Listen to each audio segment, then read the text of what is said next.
That was beautiful. Thank you so much, Amy, Camie. Hi, everyone. This is Meenakshi Ramesh from tapyourwaytohealing.com. Today, I have a beautiful, wonderful guest for my channel. Her name is Amy Camie.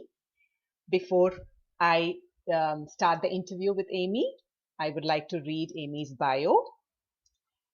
Amy Camie, recognized as the healing harpist, is a certified clinical musician, speaker, author, and two-time breast cancer thriver who loves empowering others with unique perspectives on how music, resonance, and honest self-exploration create bridges of compassion within ourselves and empathy with others. As a pioneer in the field of harp therapy, Amy has co-authored two clinical trials and several pilot studies demonstrating the effects of her music on brain waves, immune system function, and anxiety levels. Certified in intercultural creativity, Amy recognizes the potential opportunity for learning in every experience. She encourages audiences to open their mind, expand perceptions, observe beyond the current happenings, and discover deeper connections within themselves, creating more clarity, peace, and harmony within and around them. Amy's original music is used in healthcare settings as well as for general relaxation and stress reduction. Her inspired music relaxes the body, calms the mind, and generally soothes the soul. And I have to add one more thing. She's also the author of this wonderful book, Loving Life, All of It, A Walk with Cancer, Compassion, and Consciousness. I am a big fan of Amy, although I stumbled upon her music very recently, and I have quite a lot of her CDs I purchased from iTunes, and I recently read her book, and I'm so honored and privileged to be able to have a conversation with Amy today. Welcome to my channel, Amy, and thank you for doing this for my audience. Oh, you're so welcome. It's wonderful to be here. Awesome. So, I have, like I said, I want to start off with how I experienced your music, and then reading the book has been very healing journey for myself. Um, so I regularly listen to your Magic Mirror CD, which I purchased recently because I was, I listened to you on YouTube, some of your pieces, so I was just randomly purchasing. But after reading the book, I was thinking, oh, I need to have Magic Mirror. And then, I just bought that on iTunes recently. So to begin with, all of us know the therapeutic benefits of music. From your work experience as a certified clinical musician, how would you compare harp with other string instruments? Well, the most obvious difference is the harp has a lot of strings. Right, right. So, um, so vibrationally, it has the potential to resonate more frequencies within our body. And because our body is made up of so much water, the sound vibrations and the overtones sympathetically resonate, it moves the water in our bodies. So that's why throughout history, the harp has been associated with healing and calming and reducing anxiety, simply because it has this, sometimes it's an unconscious, mostly it's an unconscious effect on the body. And I would also, as a caveat, so much of the effects of music, I hesitated using the word healing, but so much of the effects of music also really is connected to the musician expressing it.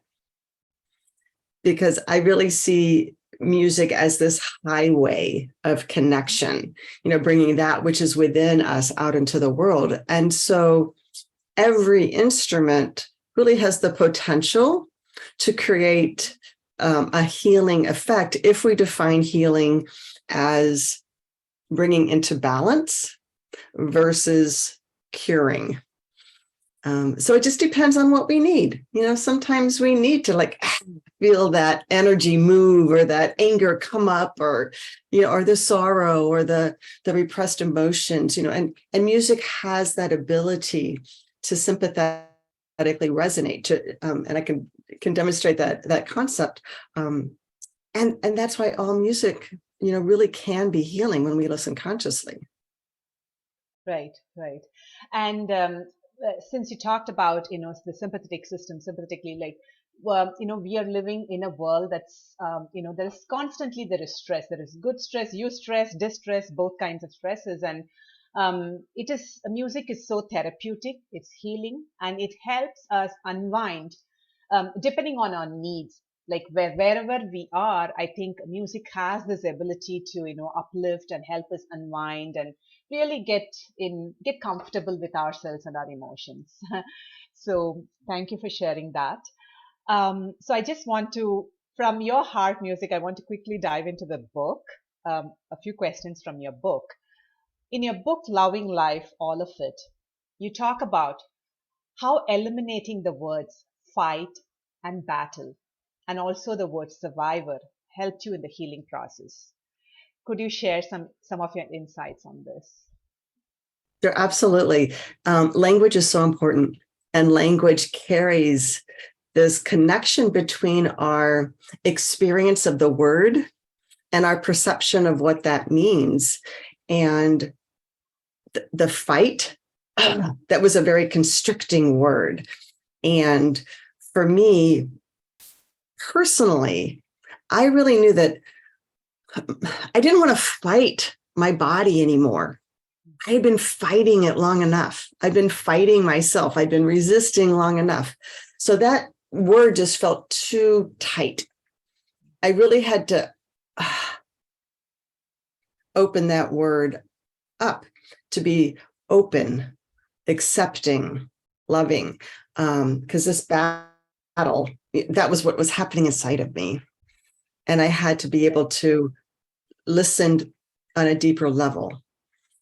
So that's why the fight felt like fear and tight, and the word love, loving me, learning to love me again, that was the open experience that I was desiring. That's beautiful. I often, with clients in my practice, and even with friends and family, when we deeply listen to the language that they speak, it's very clear how unconsciously they are programmed to use a certain language.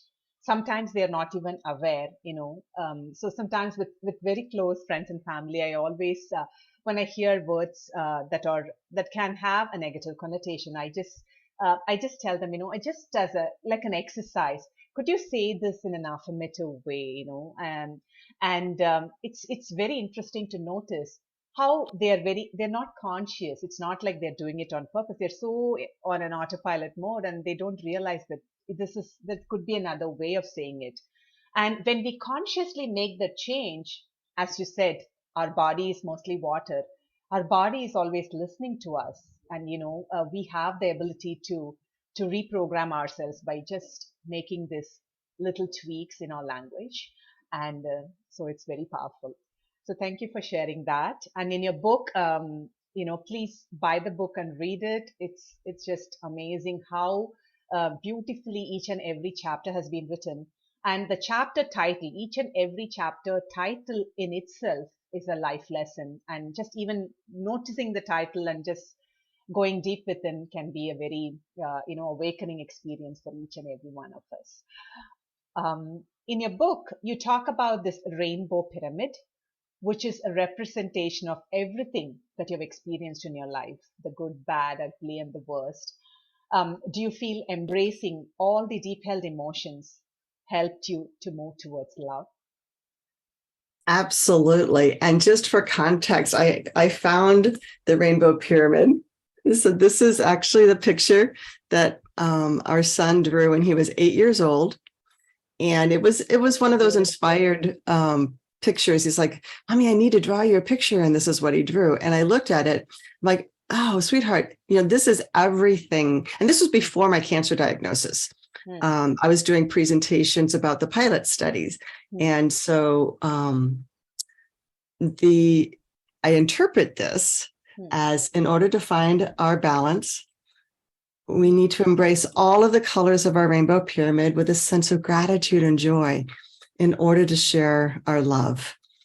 And so these colors represent all of our experiences and dreams and perceptions and beliefs. And sometimes I also use the harp now as that same metaphor, with all the strings representing the fullness of who we are. And, sometimes our colors get squished. Whether somebody says something to us, or we do something and somebody doesn't understand, or they say something that hurts our feelings, or we take a comment the wrong way, or somebody literally hurts us physically or psychologically or emotionally. And that energy is just stuck. And the image is like the colors just get squished. And so I knew that my experience with cancer was an opportunity for me to slow down and continue turning the mirror. I had been on a journey of self-discovery for many, many, many, many years before my cancer diagnosis. So I was really comfortable with that process of self-reflection. And going through treatment, energetically, I was exhausted. I didn't have that internal resistance. I didn't have the energy to continue the protective mechanism that was so comfortable for me and so familiar. So after chemotherapy, when I was just like, just strung out and had no energy to do anything else, and listening to the magic mirror, and all of a sudden these memories would come up, I'm like, oh my gosh, that's still inside of me. It's like, I can't believe that. Oh, yeah, now I can see the connection between what happened then, my emotions and my perspectives and my beliefs, and how that seeded a continuing pattern that now I'm aware of. And so that was the color that just came into my awareness. And doing it from this place of, I always encourage people to do their self-reflection from a place of love, a self-love, and realizing it's part of our journey. Every experience we've ever had is part of the fullness of who we are. It's part of our own unique journey to remembering love. And everything has this duality. Every experience has the values. What did I learn from those experiences that hurt me, that stretched me? What did I learned how strong I was, how resilient I was. I learned creative ways around it. There's a lot of blessings. So that's why the book is Loving Life, all of it. It's like all of life. I walk with cancer, compassion, and consciousness, and becoming aware. So, and just as a note for any viewers, my book came out of my personal journal that I kept throughout both journeys with cancer. And that entire journal is available to read on my website. So just amiecamie.com, go to my journey with cancer, and the journal is all there. Okay. Thank you for sharing that information. And, those who are watching, please take the time to read it. And if you know someone who is on this path of, healing themselves from cancer, please share Amy's website, Amy's music, and Amy's, experience, because it is so profound, and I'm just in awe still. Thank you for sharing that information, Amy. My mentor, my EFT mentor, her name is Marty Murphy. She always used to say that as as humans, we are here to experience the entire palette of emotions, and I say that to my clients, and sometimes it's very hard to access those emotions, deep held emotions. Sometimes we're aware of it and we don't want to feel it. Clients always ask me when they do like for a discovery session, they ask me like, okay, I know this thing, but when I tap, when they get the emotions to the surface, oh, do I need to cry? Do you think I'll be crying? And so I have to tell them, yeah, emotions do come to the surface, and you may cry, but it's good. Those tears are good release, and maybe after a couple of sessions, they feel good after they have some tears. And I also tell them, like, it's not like you're going to be crying all the time. You just like maybe like that release, gentle release.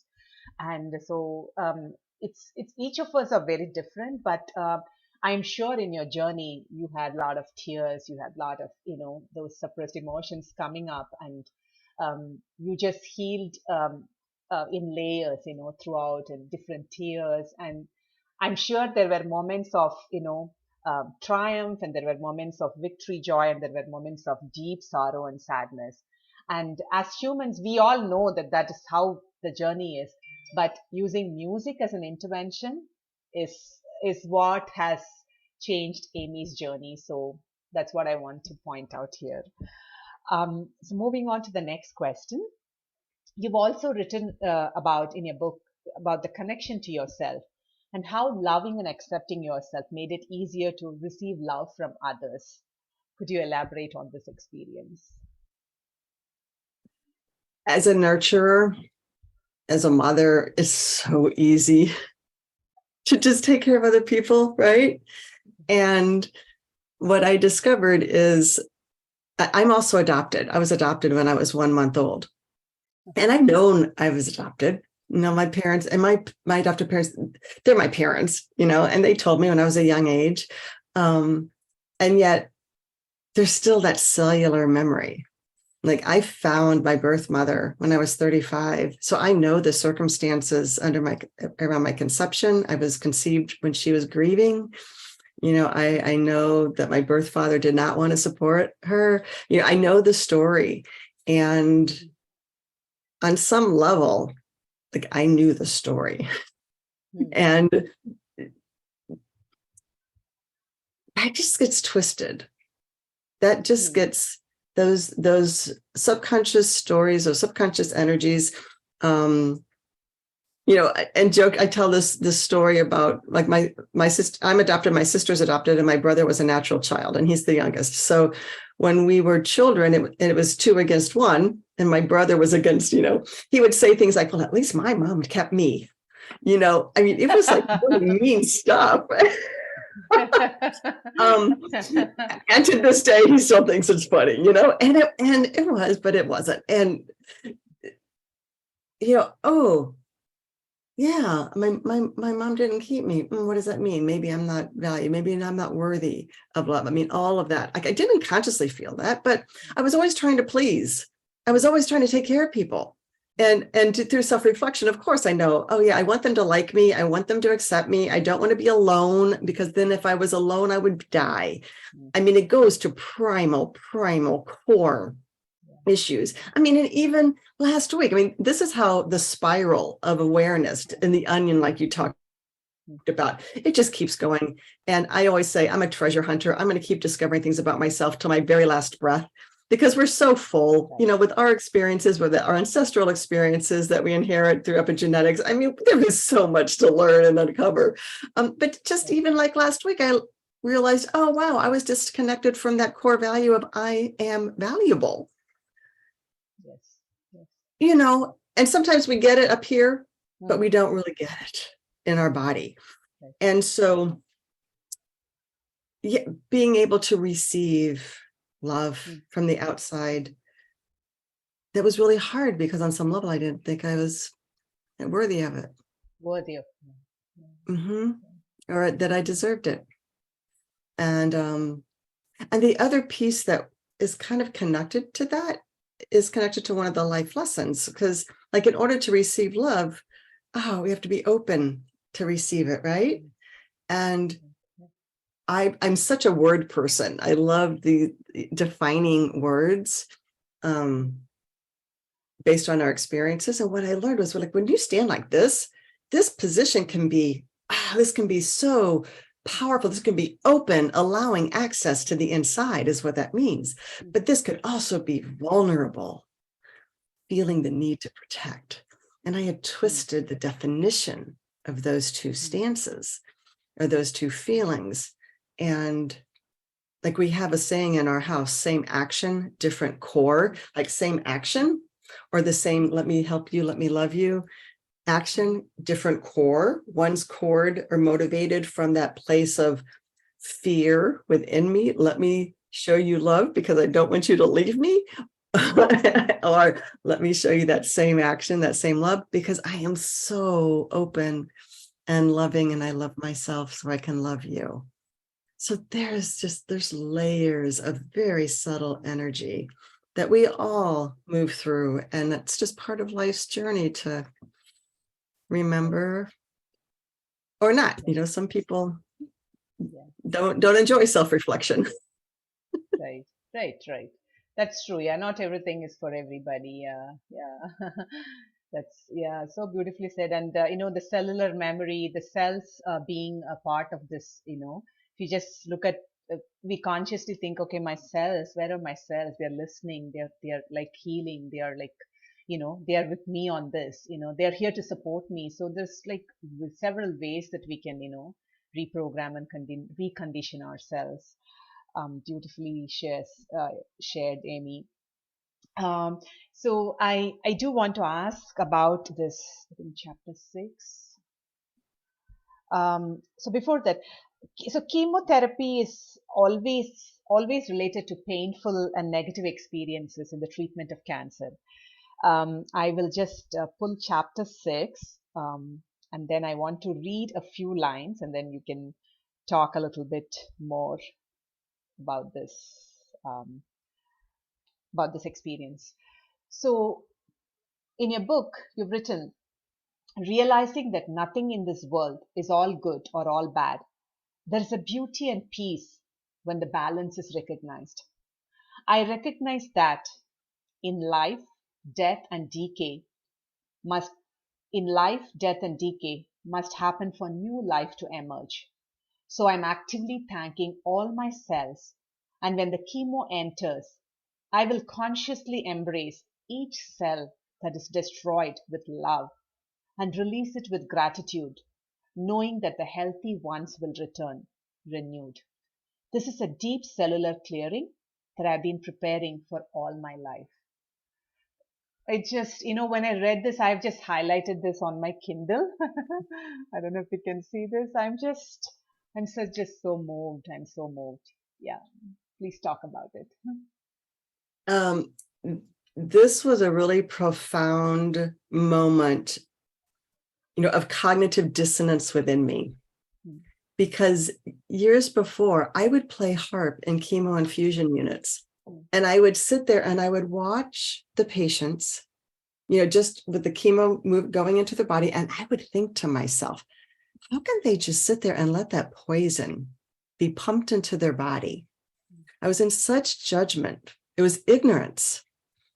But that was my perception of chemotherapy, that it was poison. And then years later, when I'm faced with the same decision, I'm sitting in my oncologist's office and she's describing to me the value of chemotherapy. And I knew I wanted to go ahead with it, but I couldn't bring my belief system in alignment with the experience that I was just about ready to happen, or that I was choosing to do.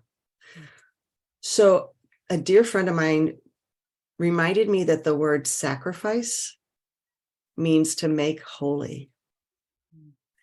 And that helped me shift or expand my perspective and shift that belief to realize the cancer cells and the healthy cells were sacrificing themselves to create space for me to become more wholly, like balanced and whole and loving within myself.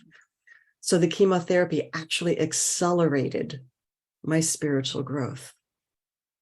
And from that perspective, I was able to stay open and not constrict in fear and allow the medicine and the chemotherapy to just move through my body and do what it needed to do. And the music helped. Like the music, I listened to the music regularly, just so my body would remember and that vibration, and just to stay open and know that it was safe, and to feel the love flowing through that music. So that love was flowing through me on many levels. It was through my belief system, my perception, the actual music, and that's how I got through it. That's how I expanded my belief. And the life lesson is: a shift in belief expands perceptions and alters the experience. And that's what happened. Beautiful, beautiful. Thank you for sharing that. This is something that, I mean, each and every chapter I enjoy reading all the chapters, but this is something that stood out for me because I think every person who's, who's on this path to healing journey from cancer, um, this one message is so powerful. I just want the audience to know that. And before I go to the next question, on Amy Camie's website, if you just scroll down, there are like I don't know if it's hundreds or thousands of testimonials about how her music helped so many patients in not just cancer. I think there are patients who are in the cardiovascular unit who are like, help them with their insomnia. So it's just so many testimonials, so many testimonials. I could only read a little because when I scrolled down, there were so many. So just I would encourage all of you to listen to her CDs, to her music on YouTube, or purchase the CDs on iTunes, and it's just so profound. I at least play at least 2 hours of her music, when I'm working or when I'm with my son. I just doing some chores at home. I like to listen to your music. Thank you for sharing your music with the world. Oh, you're welcome. And I would like to just reiterate, you don't have to be sick to listen to the music. I actually had somebody like with that realization, oh, you mean you don't have to be sick to listen to it? It's like, no, This music is for everybody, for babies. It's helped babies all the way through hospice. So all ages. Yes. And thank you for sharing that. That's what I was trying to get to, if it helps you to unwind and relax, and yesterday I was listening to your CD yesterday, and then I think it was the Magic Mirror or the New Love, I'm not sure. So my brother is visiting us, and he just walked out of the room, and then he said, "Oh, that's so soothing. What music is that? What instrument is that?" He just walked out of the room and he was asking me. Then I was talking about you. So, yeah, it's for everyone. It helps us to unwind, and it's just so beautiful. Yeah. Okay. And could you share about how one can discern the difference between their thoughts and their feelings? So this is something that I still work on. I was such a great, rationalizer. I thought I was feeling. I just thought that I was feeling, because I feel like on some level I was so afraid to feel my feelings because they were painful, or I was anticipating the pain that I would feel again if I allowed myself space to open up and allow that energy. Again, that it's emotion is energy in motion. Yes. So it was just more comfortable and safer for me to just think I was feeling. And now, if I can actually just slow down, and when there's no thought and focus downward, like focus, opening my heart, breathing, visualizing the air breathing in and out of my heart, feeling sensations in my body, like where is my body tight? Where does it feel heavy? Where does my attention go to it when I'm not trying to intentionally focus? And then breathe. And so often I'll feel like those tears of truth, or tears of truth, tears of love, tears of connection.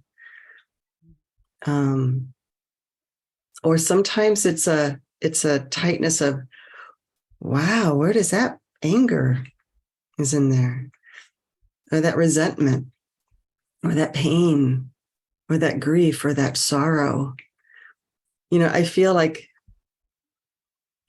I've said for years, like on a really deep level, I carry a really deep melancholy inside of me. And I feel a lot of that is probably inherited, and so I was just afraid for years to feel. And I'm still working on it. Yes. It's again, it's like one of these, we're human beings, we're so full. If we think we get it, we're thinking we're feeling. Yeah.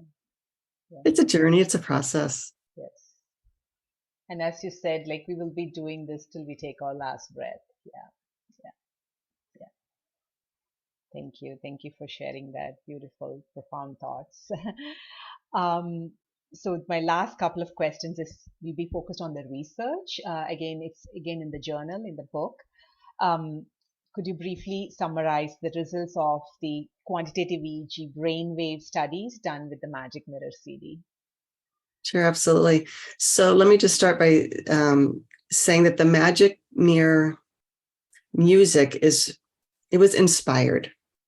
My husband was sharing with me some ancient crystal healing chants and visualizing the use of them. And it was just this beautiful imagery that he was sharing. And all of a sudden, these melodies started to wake up inside of me. And they started to literally play me from the inside. It's not like I created it from my head or my heart. It was a memory that just came. And so the only reason we went into the studio was literally to get this music out of me. There was no intention with it. I just needed it to move out. So the highway was clear of my personal intention. All right. So as we were actually developing some clinical research with, you had mentioned the New Love CD. I had recorded that earlier. That was something I recorded for my father to help him relax and heal after prostate cancer surgery. And that CD was New Age piano solos that I played on solo harp. I did not write that music. Somebody else wrote that.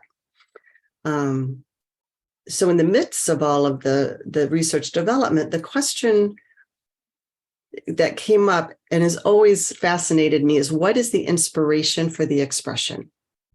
I didn't know what the inspiration for the expression of the piano solos were, but I knew the inspiration for the Magic Mirror. So I asked Dr. William Collins, who is the neurotherapist who is participating with us and helping us with our clinical trials, if we could do another pilot study using the Magic Mirror. So yes, 5 cancer patients going through chemotherapy. We did quantitative EEG, which is the cap and measuring multiple points on the brain to get a baseline. Everyone had their own unique signature. Some had high betas, some had low betas, so their brain was, the different frequencies were different for everybody. Gave them the CD, listened to it once a day for 10 days, came back, did the quantitative EEG again. I do this because it's a cap that literally sits on your head. Every imbalance tended to normalize. So if somebody had high betas, they normalized. If somebody had low deltas, it normalized. So everyone received exactly what they needed. It's almost like they got individualized care through one piece of music. So how does that happen? And those are the conversations I loved to explore. So that was the QEEG. We also did saliva sample pilot studies. So we had a friend who was also a researcher with zinc. It's a zinc transport. His passion was that. And basically, we designed, with the help of the 2 wonderful researchers, a pilot study where we would take a saliva sample.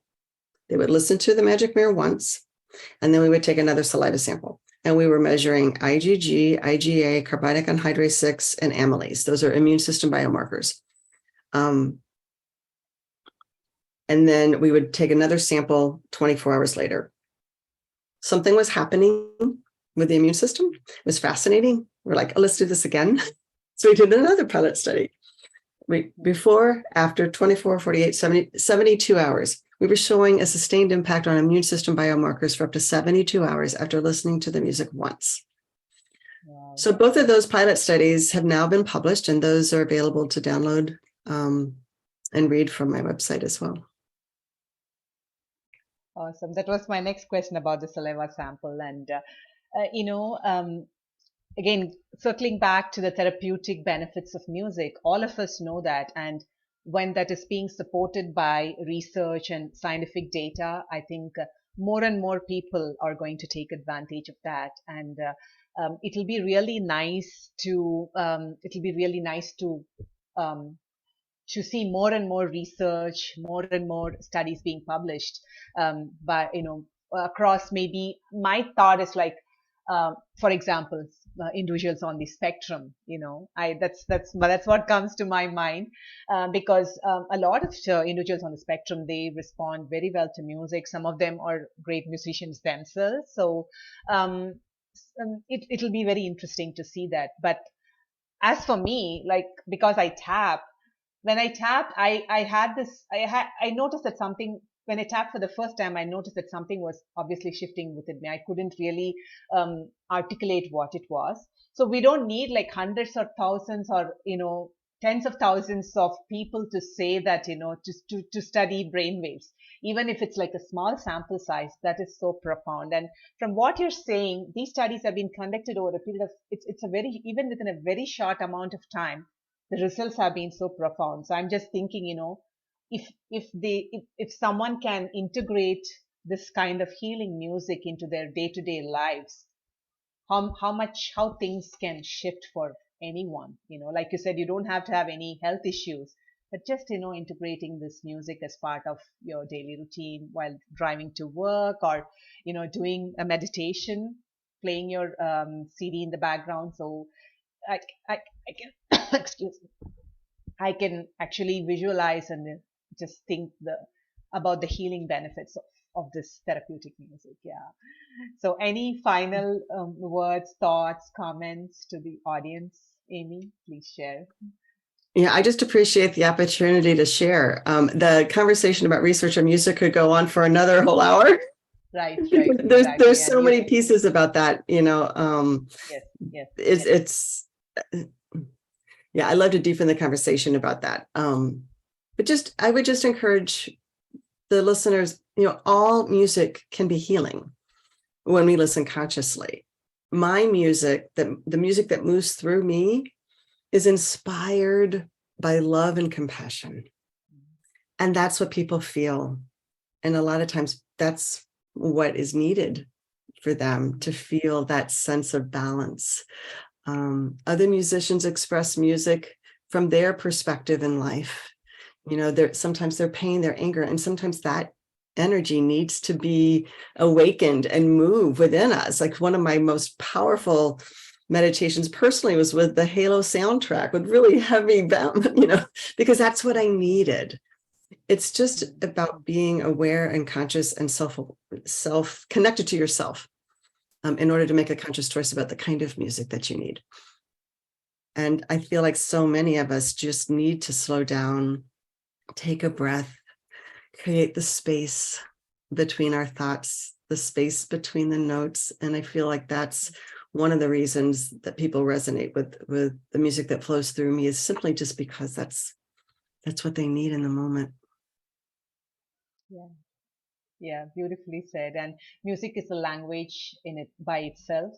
And you speak from your heart. Your music, as you said, that it flows through you, and you're a gift to the world. And when we heal ourselves, we heal the people around us. And when the people around us are healed, we heal the world. So those are my final thoughts. Thank you again, Amy. Viewers, Amy Camie from amycamie.com. Please check out her website, and thanks again for doing this. It's a pleasure talking to you. My pleasure. Thank you.